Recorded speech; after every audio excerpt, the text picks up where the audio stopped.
Maltempo in Veneto, la regione ha dichiarato lo stato d'emergenza, allerta fino alle 14 di domani. Il livello del fiume Brenta si è alzato, frane nella fascia collinare con la chiusura di alcune strade. In 5 anni nessun vero progetto per la protezione civile, duro attacco di Campagnolo alla Pavan. Andrea Zonta replica alle accuse di una Bassano debole politicamente, chi lo dice guardi in casa propria. Non si placano le polemiche sul parco di Via Vial, ma in molti vogliono il nuovo campetto. La pioggia ha parzialmente compromesso la produzione di ciliegie, ma a Marostica sarà ugualmente festa. Anche l'Alta Padovana colpita dal maltempo, problemi a Campo d'Arsego e Campo San Piero. Buonasera a tutti voi telespettatori, ben ritrovati al nostro consueto spazio dedicato all'informazione di Bassano e dintorni. In primo piano l'emergenza maltempo, fra le zone più colpite il Vicentino e il Padovano, un'ondata di maltempo che ha costretto la regione a dichiarare lo stato d'emergenza. Nelle prossime ore la perturbazione si sposterà verso il Veneto orientale, l'allerta rimane comunque alta fino alle 14 di domani.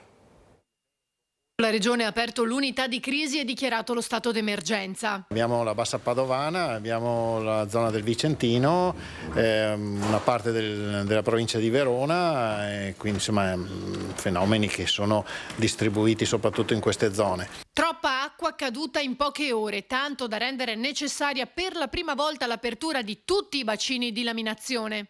I modelli previsionali dicono che l'allerta non è finita, almeno fino alle 14 di venerdì. Abbiamo centinaia di situazioni di allagamenti, quindi di frane, di dissesti, e soprattutto non è ancora terminata l'ondata di maltempo, perché per le prossime ore sono previste precipitazioni cospicue, sia in aree che non sono state interessate ieri, sia in aree che invece sono già state stressate nella giornata ieri. È previsto che i fenomeni meteo interesseranno anche la parte che ieri è stata risparmiata, quindi la parte orientale del Veneto, diciamo provincia di Belluno, provincia di Treviso, provincia di Venezia.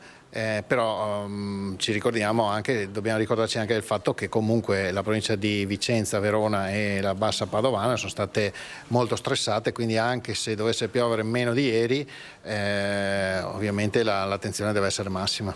Ecco perché la raccomandazione ai cittadini è di avere la massima attenzione, prudenza e soprattutto stare lontani da argini e fiumi. Allerta anche nella zona pedemontana, anche se qui il maltempo ha colpito in maniera molto più lieve, il fiume Brenta si è alzato, si segnalano frane nella fascia collinare. Il Brenta ha continuato progressivamente a crescere. Dalle 14 di ieri alle 6 di stamattina la portata del fiume è passata da 100 metri cubi al secondo a oltre 700. Precisamente a Cabarzizza alle 6:20 è stata toccata la punta massima di 716,64 metri cubi al secondo. Poi il livello è iniziato lentamente a scendere, arrivando intorno alle 15 di oggi a quota 580. Sta scaricando anche la diga del Corlo, che alle 5 di stamattina ha raggiunto la quota massima permessa dall'invaso. Di conseguenza sono state aperte le paratie per permettere di rilasciare acqua a 160 metri cubi al secondo. Il Brenta, così ingrossato, rimane sotto stretto monitoraggio. L'allerta nel bacino idrografico dell'Alto Brenta rimane rossa fino alle 14 di venerdì. Il maltempo ha creato disagi anche nella fascia collinare e montana. Qui siamo a Lusiana, dove è stata chiusa al traffico la provinciale 39 lusianese a causa di una frana. Operai al lavoro per tutto il giorno per sgombrare la strada e permettere così una valutazione tecnica delle condizioni. Problemi anche a Enego. Il sindaco Marco Frison ha firmato l'ordinanza di chiusura della strada comunale dei Brusamolini per il crollo di una parte della careggiata a causa di uno smottamento del terreno. È massima l'attenzione anche nell'area delle colline del Marosticense, zona particolarmente fragile dal punto di vista idrogeologico. A Malo, nel Vicentino, un ponte è stato spazzato via dall'onda di piena del torrente. Vediamo le immagini. È stato spazzato via dalla furia dell'acqua il ponte delle Galline a Malo. Un forte boato stanotte ha svegliato i residenti. Pochi minuti per rendersi conto che il manufatto che collegava via San Giovanni con via Kenderle non c'era più. Dentro casa al buio e l'acqua. Nessuna persona è rimasta coinvolta nell'incidente. Cosa è successo? Esattamente non lo so. So che ho trovato il scantinato pieno d'acqua. Ecco, presumo che il ponte che c'era ha fatto tappo con le ramaglie, con i tronchi, quelle cose lì. Il torrente non ha defluito, ha invaso gli scantinati. Quando che la spinta è stata enorme è partito il ponte e si è aperto il tappo, però i scantinati erano già sotto acqua ormai. Ha allagato una piccola zona all'intorno qua del ponte. Adesso abbiamo dato aiuto a Viacqua per ripristinare in maniera temporanea l'acquedotto, e adesso siamo passati alle pulizie di queste 3 abitazioni che erano invase da acqua ma soprattutto da fango. Altre situazioni critiche qui nella zona di Malo? Sì, abbiamo in via Monti, è stato portato via un altro ponte a causa sempre delle forti piogge, abbiamo diversi smottamenti, abbiamo tanti garage allagati, tanti sottoscala, tanti edifici che hanno avuto infiltrazioni di acqua. Malo devastata da quest'ondata di maltempo. Monte di Malo e la zona industriale con le aziende in ginocchio. Mi ha telefonato il vicino, che è salvo per miracolo anche lui, perché lui è 1 metro sotto del nostro livello e aveva 3 metri di acqua. Vieni perché qua ho visto le tue vetrine sfondarsi, e prima dell'1 ero qua e c'era 1,20 metri, vedete il segno, era già tutto pieno e perciò sei inerme, non puoi fare niente. E sono stato sempre qua a tenere perché era tutto sfondato, vediamo in che condizioni è. E adesso è arrivata la protezione civile, ma noi abbiamo cominciato stamattina con un'impresa privata, che ho cercato con le pompe, con l'idrore, ho buttato fuori 1500 metri di acqua a 1,20 metri abbondante. Voltiamo pagina, anche se restiamo legati alla questione emergenza maltempo, perché parte dall'utilizzo della protezione civile il duro attacco di Roberto Campagnolo, candidato sindaco, alla attuale sindaca di Bassano, Elena Pavan. Emergenza maltempo, una situazione che da straordinaria sta diventando sempre più ordinaria a Bassano, un campanello d'allarme suonato troppe volte in questi anni, ma evidentemente c'è chi non sente o non vuole sentire.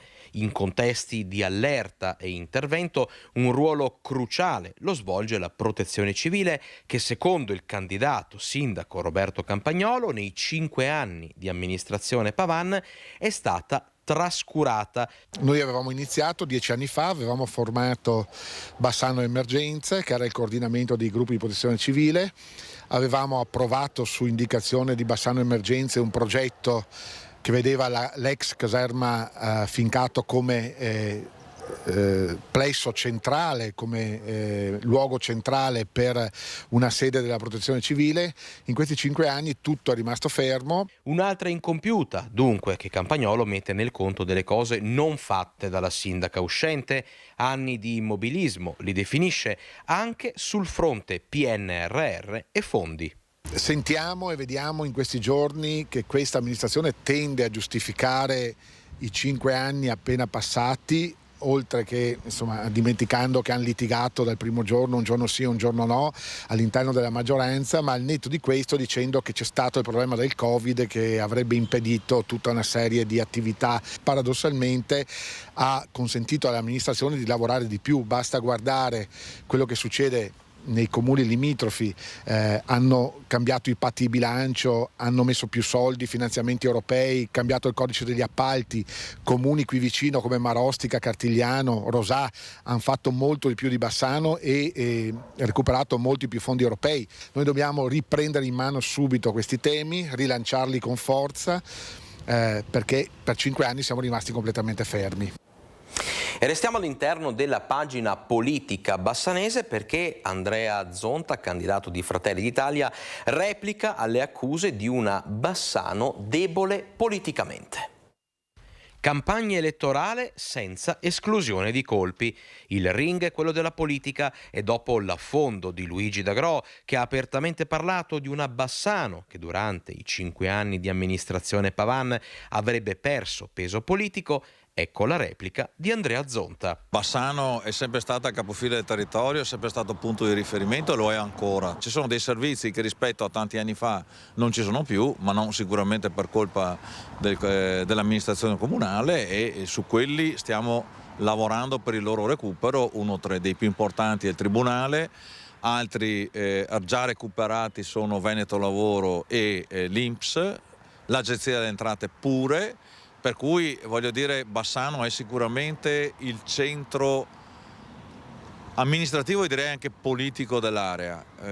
Chi dice così probabilmente non conosce bene la situazione, ma domanda che dovrebbe rivolgere ai propri compagni di percorso, visto che in amministrazione ci sono stati e ci sono tuttora. Prima dell'ultimo round c'è tempo, l'8 e il 9 giugno sono ancora lontani, ma per Andrea Zonta l'obiettivo ballottaggio è già quasi una certezza.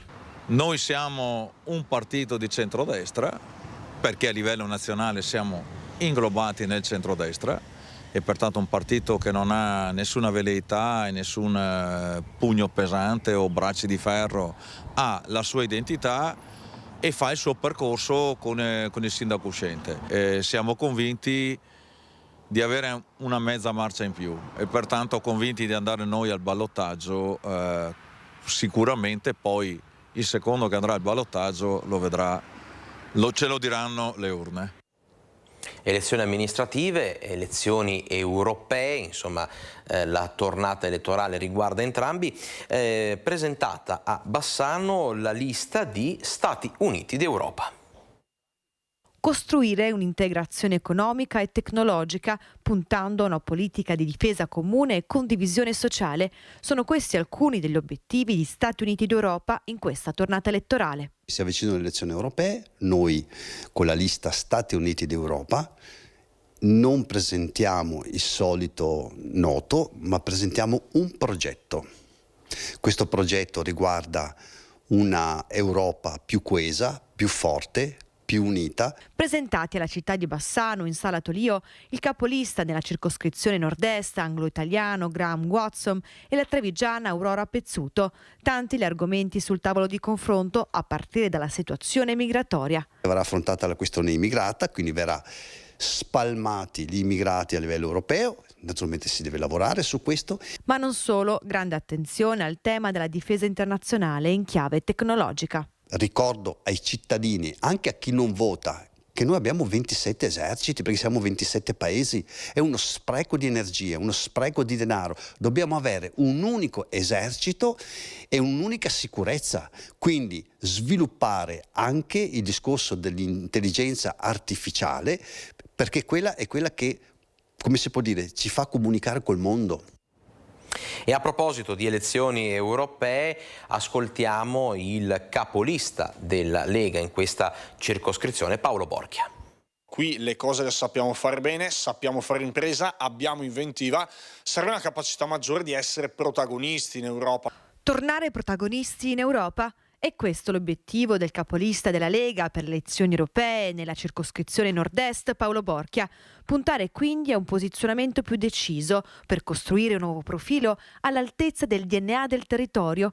Diversi gli obiettivi in programma. Le priorità sono quelle che ho provato a portare avanti negli ultimi 5 anni, quindi impresa, tutela del Made in Italy, difesa del nostro agroalimentare, internazionalizzazione delle imprese. E poi una nuova politica energetica. Per una politica energetica che riesca ad andare nella direzione di tenere i prezzi bassi, garantendo contestualmente autonomia energetica al nostro territorio, perlomeno in misura maggiore rispetto a quello che abbiamo visto fino adesso. E a proposito di nuovi equilibri, grande attenzione per il mondo dell'agricoltura in protesta negli ultimi mesi. Bisogna far cancellare dalla testa della Commissione europea che l'agricoltore sia colui che inquina, colui che è solo il protagonista delle emissioni di gas climalteranti. Serve da questo punto di vista un'Europa meno ideologica, serve pensare sia alla sostenibilità sia all'ambiente, però contestualmente poi c'è un mondo che non dobbiamo penalizzare, che è quello degli agricoltori, è quello del chilometro zero, è quello di chi si impegna quotidianamente per sfamarci.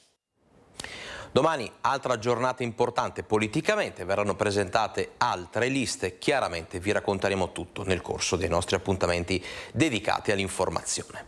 Adesso cambiamo argomento, restiamo a Bassano perché non si placano le polemiche sul parco di Via Vial.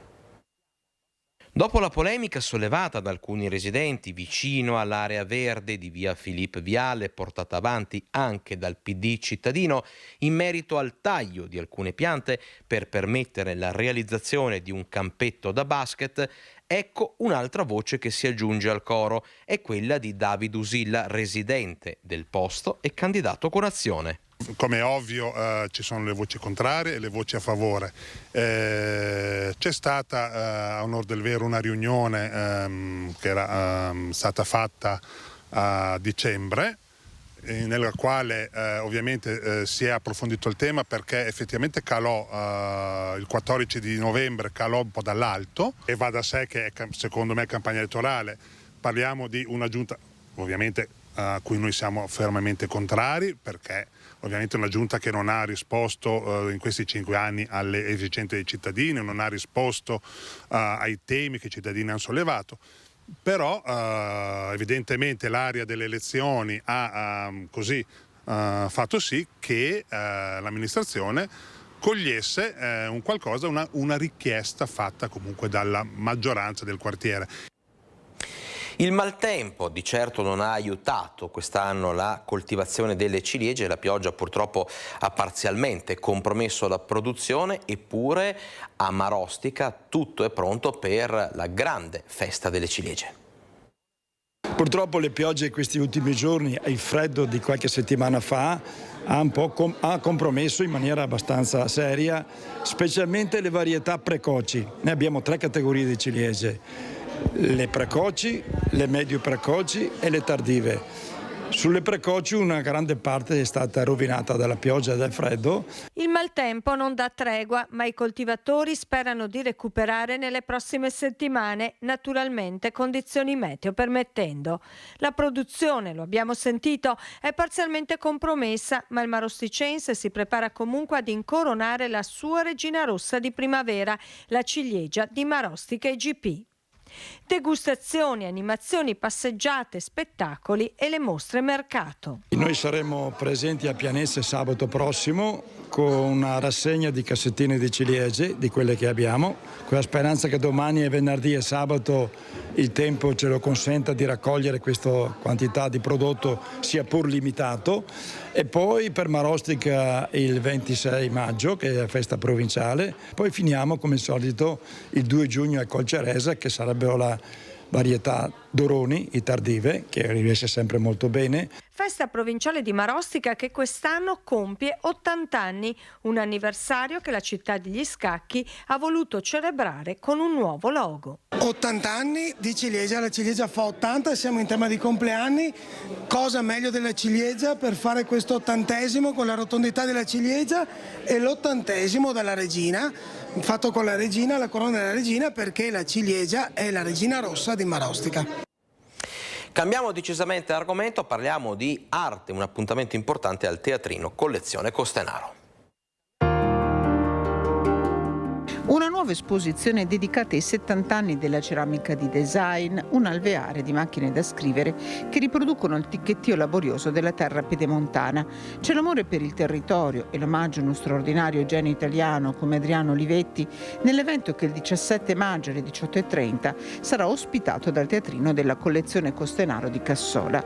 Protagonista indiscussa la collezione di macchine da scrivere e questo volume che sarà presentato dall'editore Giuseppe Cantele. Che raccoglie quanto di meglio è stato prodotto dall'azienda Olivetti per la comunicazione visiva dei prodotti Olivetti. Ecco, la collezione, perché questa è una collezione che si raccoglie in questo libro, parla proprio di tutti questi piccoli manufatti, artefatti cartacei, quelli che noi in editoria potremmo chiamare degli effemera editoriali, la brochure, il libretto per le istruzioni, la pubblicità. Il volume nasce dalla collezione di Alessandro Santero e dalla cura e dalla passione di Sergio Polano, storico dell'architettura scomparso nel 2022.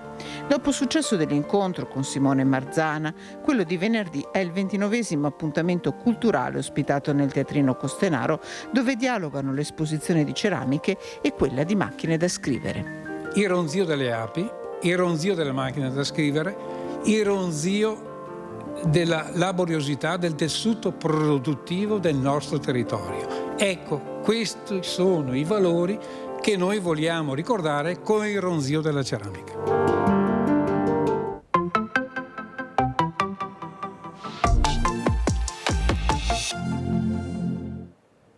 Anche l'Alta Padovana colpita dall'ondata di maltempo, facciamo un bilancio nel prossimo servizio.